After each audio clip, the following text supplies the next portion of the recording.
اسلام کی تاریخ میں ایسے بہت سے اہم واقعات ہیں جو رمضان کے مہینے میں پیش آئے، لیکن ان میں سب سے اہم واقعہ فتح مکہ کا ہے، جس کے بعد جزیرہ عرب کو متحد ہونے کا موقع ملا اور یوں اسلام کو جزیرہ عرب سے باہر وسعت ملی۔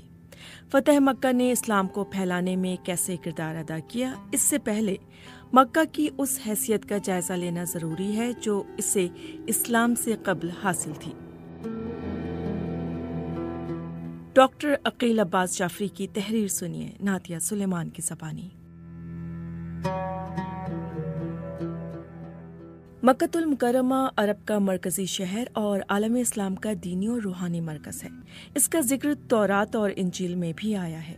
جب حضرت ابراہیم علیہ السلام مصر سے فلسطین آئے تو انہیں مکہ کی طرف جانے کا حکم ہوا اور وہ اپنی اہلیہ حضرت ہاجرہ اور بیٹے حضرت اسماعیل کو لے کر مکہ چلے آئے۔ کہا جاتا ہے کہ انہوں نے ہی مکے میں خانہ کعبہ کی بنیاد رکھی۔ خانہ کعبہ کی تعمیر اسی قدیم عمارت کی بنیاد پر کی گئی تھی جس کے بارے میں روایت ہے کہ وہ زمین پر بننے والی اولین عمارت تھی۔ یہاں صدیوں سے حاجت مند افراد آتے تھے اور منہ مانگی مرادیں پاتے تھے۔ حضرت ابراہیم علیہ السلام نے اسی عمارت کی بنیادوں پر خانہ کعبہ کی ازسر نو تعمیر کی۔ وادی عرب کے لوگ ہمیشہ سے خود کو العرب یا جزیرہ عرب کے باشندے کہہ کر پکارتے تھے۔ یہ نہیں معلوم ہو سکا کہ اپنے آپ کو وہ عرب کیوں کہتے تھے، حالانکہ ان میں سے زیادہ تر لوگ صحرا کے خانہ بدوش تھے جنہیں بدو کہا جاتا ہے۔ اسلام سے پہلے کے معاشرے میں بدو برادری کے لوگ کئی گروہوں یا ذاتوں میں بٹے ہوئے تھے۔ ان سب کا اپنا الگ طرز حکمرانی اور رسم و رواج تھے۔ کیمبرج کی تاریخ اسلام کے مطابق اسلام سے قبل یہاں چھوٹی چھوٹی شہری ریاستیں موجود تھیں اور یہ سیاسی اعتبار سے منظم یا متحد خطہ نہیں تھا۔ تاہم پیغمبر اسلام کی پیدائش سے پہلے ہی مکہ مکرمہ تجارت کا ایک بڑا مرکز بن چکا تھا اور اسے ایک مرکزی رہنما کی حیثیت حاصل ہو چکی تھی۔ کیمبرج کی تاریخ اسلام کے مطابق فارس اور روم کی سلطنتیں طویل جنگوں کے باعث کمزور ہو رہی تھیں تو مکہ طاقتور ہو رہا تھا۔ مکہ کی ایک اور اہمیت بیت اللہ کے باعث بھی تھی۔ قریش کے تجارتی قافلے یمن سے شام تک جایا کرتے تھے اور مختلف ممالک کی مشہور چیزیں لا کر مکہ میں فروخت کیا کرتے تھے۔ یہاں ہر سال ایک بڑا میلہ لگتا تھا جس میں اشیاء ضرورت کے علاوہ غلاموں کی تجارت بھی ہوتی تھی۔ کیمبرج کی تاریخ اسلام کے مطابق مکہ کی اہمیت ہر سال اس وقت نمایاں ہوتی تھی جب مقدس سمجھے جانے والے مہینوں میں لوگ یہاں امڑ آتے۔ اہل مکہ کی مہمان نوازی مشہور تھی اور وہ اپنے مہمانوں کو بیت اللہ کا مہمان سمجھ کر ان کی ہر ممکن خدمت کیا کرتے تھے۔ مہمان بھی اہل مکہ کی تعظیم و تکریم کرتے تھے۔ مدینہ ہجرت کے بعد اہل مکہ نے مسلمانوں کے خلاف 3 جنگیں لڑیں اور مورخین کے مطابق اسلام مخالف تحریک کا مرکز بھی مکہ اور اہل قریش ہی تھے۔ ایسے میں یکم ذی القعدہ سن 6 ہجری کو پیغمبر اسلام صحابہ کے گروہ کے ساتھ خانہ کعبہ کی زیارت اور عمرے کے لیے احرام باندھ کر روانہ ہوئے۔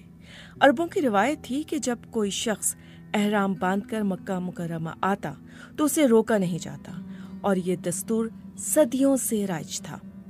مکہ سے 9 میل پہلے حدیبیہ کا مقام ہے جہاں پہنچ کر پیغمبر اسلام نے قریش مکہ کو پیغام بھجوایا کہ ہماری آمد کا مقصد زیارت بیت اللہ ہے، ہم کسی سے لڑنے نہیں آئے۔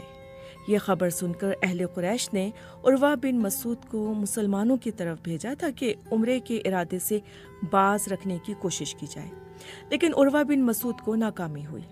بعد میں حضرت عثمان بن عفان کو رئیسان مکہ سے مذاکرات کے لیے روانہ کیا گیا، لیکن پہلے ان کو قید کرنے اور پھر ہلاک کرنے کی افواہ پھیلی تو پیغمبر اسلام نے صحابہ کرام سے بدلہ لینے کی بیعت لی اور یہ بیعت رضوان کے نام سے معروف ہے۔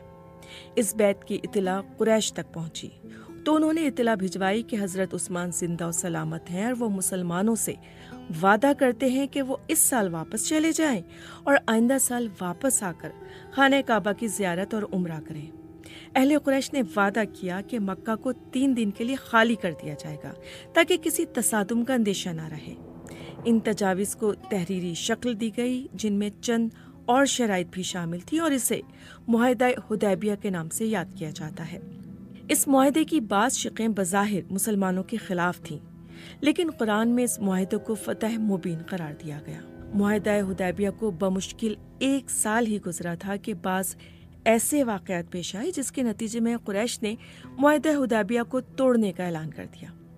10 رمضان سن 8 ہجری کو پیغمبر اسلام صحابہ کے ساتھ مکے کے لیے روانہ ہوئے تو مدینہ سے نکلتے وقت ان کی تعداد 7000 کے لگ بھگ تھی۔ 10 رمضان سن 8 ہجری کو پیغمبر اسلام صحابہ کے ساتھ مکہ کے لیے روانہ ہوئے تو مدینہ سے نکلتے وقت ان کی تعداد 7000 کے لگ بھگ تھی۔ اس لشکر میں دوران سفر بعض دیگر قبائل کے افراد بھی شامل ہوتے گئے اور یوں یہ تعداد 10,000 تک پہنچ گئی۔ مسلمانوں کا لشکر مکہ کے قریب پہنچا تو اس نے مکہ سے 10 میل پہلے ایک مقام پر قیام کیا۔ قریش مکہ کو جب اس عظیم لشکر کی آمد کی اطلاع ہوئی تو ان کا سردار ابو سفیان پیغمبر اسلام کی خدمت میں پہنچا اور اسلام قبول کرنے کا اعلان کر دیا۔ مسلمان 4 سمتوں سے مکہ میں داخل ہوئے اور یوں اہل مکہ کے فرار کا راستہ مسدود کر دیا گیا۔ کچھ لوگوں نے مزاحمت کرنا چاہی جس میں 33 یا 34 افراد ہلاک ہوئے۔ 20 رمضان مطابق 11 جنوری 630 ہجری کو پیغمبر اسلام خانہ کعبہ پہنچ گئے، جہاں انہوں نے اہل مکہ سے خطاب میں کہا کہ تم سب کے سب آزاد ہو، آج تم پر کوئی باز پرس نہیں، اللہ تعالیٰ بھی تم کو معاف فرمائے، وہ سب سے بڑھ کر رحم فرمانے والا ہے۔ سورہ فتح میں جس صلح حدیبیہ کو فتح مبین قرار دیا گیا تھا اس کی تعبیر مل چکی تھی۔ دائرہ معارف اسلامیہ نے لکھا ہے کہ فتح مکہ کے بعد لوگوں کے دلوں سے قریش کی ہیبت جاتی رہی۔ جب خود قریش نے اسلام کے سامنے سر تسلیم میں خم کر دیا تو عربوں کی بڑی بڑی جماعتیں اور قبیلوں کے قبیلے مسلمان ہونے لگے۔ کیمبرج کی تاریخ اسلام کے مطابق فتح مکہ اور اس کے بعد حنین کی فتح کا مطلب یہ تھا کہ اب کوئی ایسا مضبوط قبیلہ نہیں بچا تھا جو مسلمانوں کی مخالفت کر سکتا، اور یوں پیغمبر اسلام کو خطے کے سب سے طاقتور رہنما ہونے کا احساس ملا۔ کیمبرج کی تاریخ اسلام کے مطابق عرب لوگ طاقت کو سراہتے تھے اور یوں جوک در جوک وہ اسلام کے دائرے میں داخل ہونے لگے۔ یوں فتح مکہ نے عرب خطے کو ایک ایسا رہنما دیا جس کی قیادت کی بنیاد قبائلی وفاداری یا معاشرتی حیثیت نہیں بلکہ صرف مذہبی تھی، اور آپسی لڑائیوں میں مصروف رہنے والے عرب جنگجو ایک رہنما اور ایک مذہب کے نیچے متحد ہو گئے جو ایک دوسرے کے مخالف تھے۔ کیمبرج کی تاریخ اسلام کے مطابق یوں ایک ایسی قوم بن گئی جس کے اراکین کو بہت عرصے کے بعد امن میسر ہوا، جبکہ دوسری جانب فارس اور روم کی مضبوط سلطنتیں کمزور ہو چکی تھیں۔ کتاب میں لکھا ہے کہ عرب جنگجوؤں کی توانائیوں کو جزیرہ عرب کا امن خراب کرنے سے روکنے کے لیے فتوحات کا سلسلہ شروع ہوا، جس نے ایک متحد عرب لشکر کو اسلام کو وسعت دینے میں مدد دی۔ کیمبرج کی تاریخ اسلام میں لکھا ہے کہ یہ عین ممکن ہے کہ فتح مکہ سے بہت پہلے ہی پیغمبر اسلام نے یہ اندازہ لگا لیا ہوگا کہ ایک وقت ایسا آئے گا جب جزیرہ عرب میں بہت کم غیر مسلمان رہ جائیں گے، اور ایسے میں اسلام کو جزیرہ عرب سے نکل کر عراق اور شام کا رخ کرنا ہوگا، جس کے لیے وسیع پیمانے کے انتظامات درکار ہوں گے اور اس کے لیے انتظامی صلاحیت رکھنے والے افراد کی ضرورت ہوگی۔ کیمبرج کی تاریخ اسلام کے مطابق ایسے افراد مکہ ہی میں موجود ہیں جنہیں بڑے پیمانے پر طویل سفر کرنے والے تجارتی قافلوں کے انتظامات کرنے کا ہنر اور تجربہ حاصل تھا۔ کیمبرج کے مطابق نوزائیدہ اسلامی مملکت کے پھیلاؤ کو ممکن بنانے والے بیشتر جنرل اور منتظمین کا تعلق حجاز کے 3 ہی شہروں سے تھا، جن میں مکہ، مدینہ اور طائف شامل تھے۔ یوں فتح مکہ کے بعد ان 9 مسلموں اور ان کی اولادوں میں بہت سے مدبر، مجاہد، سپہ سالار اور عالم دین ہوئے جنہوں نے اسلام کی تعلیمات کو چاروں اطراف میں پھیلایا اور اسلام کا جھنڈا ایران، عراق، شام اور افریقہ پر لہرانے لگا۔